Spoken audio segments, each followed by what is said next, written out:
Good morning, everybody. Listen, you know the other day when I went to that conference and I made the pie crust, the pie crust. Well, y'all didn't really get to see it good because when they videoed for the ladies that were out there and not actually for y'all. So I'm going to do that again for you this morning because it's so easy and I want you to know how to do this. And we're going to put a filling in ours today too. It's going to be a chocolate fudge. So it's really easy. All you need is some your all-purpose white lily. You don't get the self-rising because you don't want your pie crust to rise up. You're actually going to make it in your pie plate, the crust. And more than likely, it'll be enough crust for 2 pies if you would like to make 2 pies. And that's what I'm going to do. I'm going to save mine until another time, and then I'm going to make it. So I'm going to read the recipe as I go so you'll know exactly what to do. All right, so we're in this measuring cup. I've got 1 1/2 cups of all-purpose flour. You put it directly in your pie plate. Now this has got the tall sides, okay? Some of y'all might have the ones with little, so you may have to mix yours up in a bowl and then put it in there, okay? All right, so next we're gonna put 2 tablespoons of sugar, which I have in here, and I mixed with this 1/2 teaspoon of salt. So this has got 2 tablespoons of sugar and 1/2 teaspoons of salt. Put that in there. So far, so good. It's easy. All right, next we are going to add some oil. And I didn't have any. I did not have any liquid oil today. And so what I did is I took a stick of butter, which is a 1/2 cup, and I'm going to put this in there. But before I do that, I'm going to add my milk. And I've already measured this out. This is one, let me pick that up. I don't even need it. I don't know why I even got it out. I guess I measured with it a while ago. This is 3 1/2 tablespoons of milk. And this one is whole milk. So I'll put that in there. Now I'm going to put my 1/2 cup of oil in there. There's only going to have to be one thing that you are going to have to kind of make a judgment call on, okay? Only one thing. And it's easy to do, so I'm going to show you how to do it. All right, I'm going to mix this up a little bit with my spoon first, and then I'll work my hand in it. This is so good, y'all. What I'm going to try to do today is make, I hope this is going to make 2 pies because that's my plan. That is my plan. I'm not going to make the other one chocolate. I'm going to make it something else. That way we'll have 2. I had a really good time at the conference. It was nice. I met some of the sweetest ladies there. They were all so nice and kind from different parts of Alabama and also from the panhandle of Florida. They were there. All right, you see how that looks now? Okay, now then, let me show you what we're going to do. I'm going to get that off of there. And I'm going to work it now with my hand. And this is where your judgment call comes in. You look at your dough and you say to yourself, is this a little sticky? And my answer would be, what? Yes, it is a little sticky. So I'm going to go over here and get me a little bit more of the plain flour that's in my all-purpose that's in my jug. I didn't open this one. I just did it to show you what you need to get. So let me get over here and get a little bit more. And I'll show y'all what I'm talking about, okay?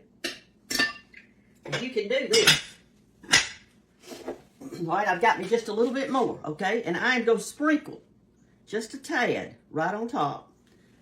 Now, that wasn't much, was it? Probably wasn't hardly a teaspoon. And I'm going to work it a little bit more.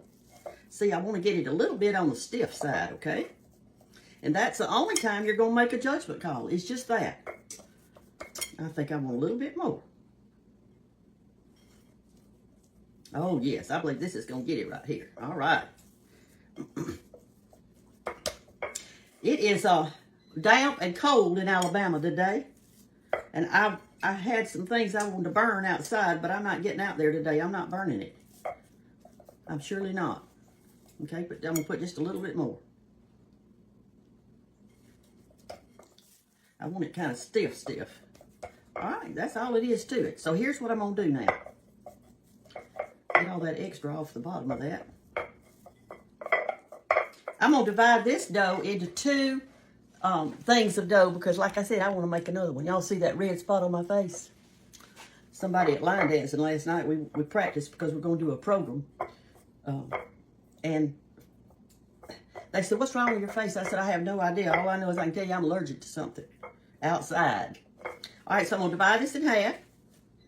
I'm going to set this one aside right here for another pie. And I'm going to push this one down in my pie plate.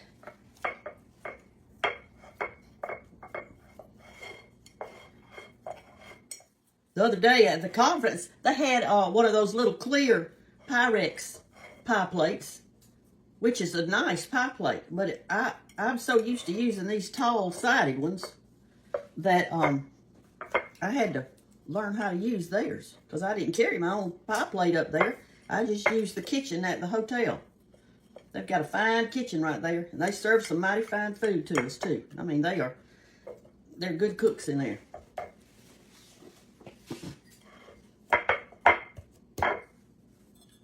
Put a little flour on that. Let me squish it out a little bit. You don't have to roll this one out with a rolling pin. When I was telling the ladies about that, they were so excited because they had never heard of a pie crust that you didn't roll out with your rolling pin. I guess you could roll this out, but you'd have to put a little bit more flour in it because it would stick to the surface. All right.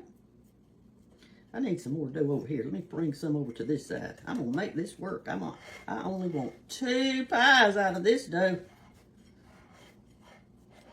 Your children would love doing this, and your grandchildren, because you're getting to play in dough. They'll think it's Play-Doh.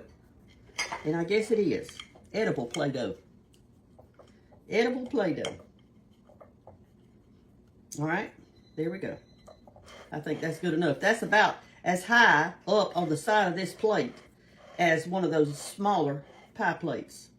That Pyrex kind. A little clear. I have a Pyrex though. Well, I don't know if it's Pyrex or not. Or maybe Corningware. I don't know. I can't remember. That's white. All right, there we go. All right, there's our pie plate. Our pie crust. Now let's get our stuff together to make our filling. Chocolate fudge. Okay, let's make our filling. And you know what? I bet you have every single one of these ingredients right in your kitchen right now. And you could just get up from this video and make this pie. It's got cocoa in it, powdered cocoa. This is a staple in my kitchen. And we've got to have 1/4 cup of this. I can't ever dip out cocoa out of a thing like this. Unless I think about when I was a little girl. And I've told y'all before, making snuff. We mix cocoa and sugar and pull out our lip and put it down in there like our big mama did. All right, there's 1/4 cup of cocoa. Put it in your mixing bowl. All right, now we're going to put in our flour, and we need 1/4 cup of flour. And we got to have the all-purpose flour also. All-purpose. White Lily all-purpose. All right, so I'm going to just dip some out. Put it in there. And there's 1/4 cup. Might be a little slide right there. There we go. 1/4 cup of all-purpose flour. So far, easy, easy peasy, easy peasy. All right, there we go. Now we're going to put in 1 cup of sugar. Oh, it's sounding good, isn't it? I used this measuring cup a while ago to do some butter in it. Now my sugar's sticking to it. I hate to get out a bunch of measuring cups, don't y'all? I hate that. I mean, it's just more to wash, more to clean up. All right, there we go. How easy was that? Now we're going to put in a stick of melted butter. See, y'all got all these ingredients. I bet you do. I bet you do have it. Mix that around like that. I've been making this particular pie right here probably 25 years. I mean, if somebody comes into your house and you do not have anything to serve, well, you can make that pie crust because you got all that stuff. You've got this stuff. So you're set. All you got to do is just make sure they stay there long enough for it to cook. All right, there you go.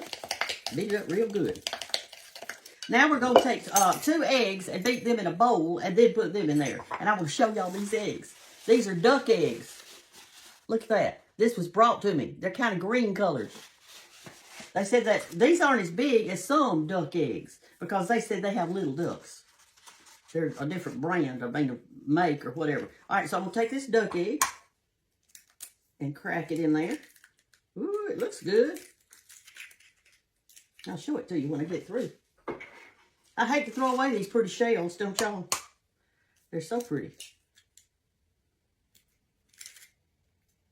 All right. Let me show you. Can you see it? There's our 2 duck eggs. Do any of y'all have ducks out there? I've never had ducks. The only eggs that we've ever had were, we did raise some quail in a pen in the back. And when they had laid eggs and stuff, you had little tiny quail eggs.